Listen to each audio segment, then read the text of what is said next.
Our story starts in a very familiar spot. I'd like to be positive, but really, it's not. The events that happen from disobedience stem. A family left the village of Bethlehem.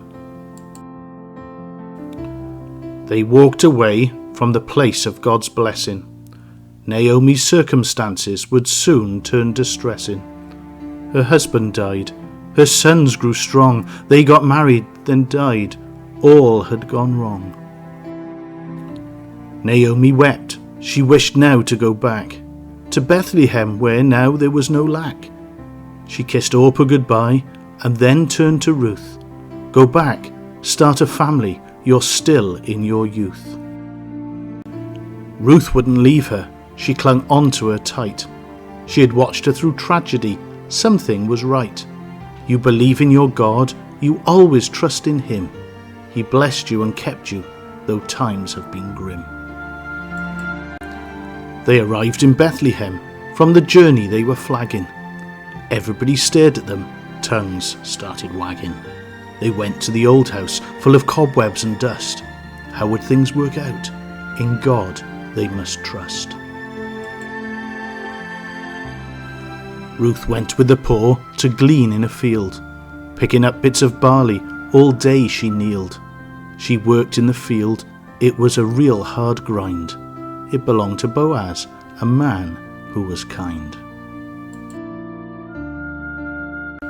Boaz liked Ruth. He gave her food to eat. He instructed his reapers, drop grain at her feet. Ruth gathered plenty, but Naomi wasn't guessing. She knew it was from God. This was his blessing.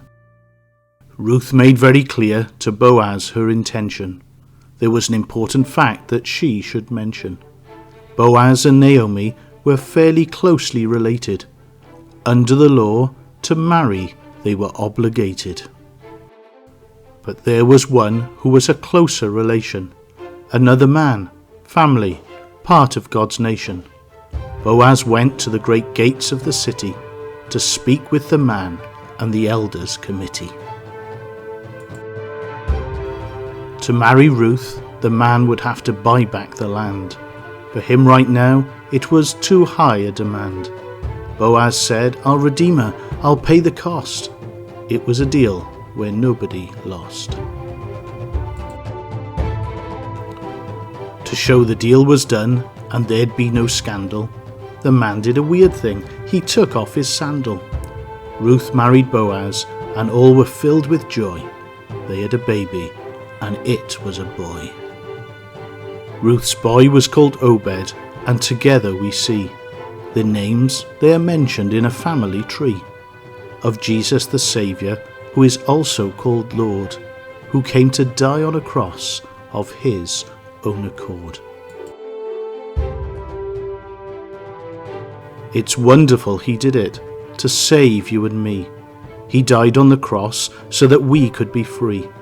The price that he paid is above what we dreamed.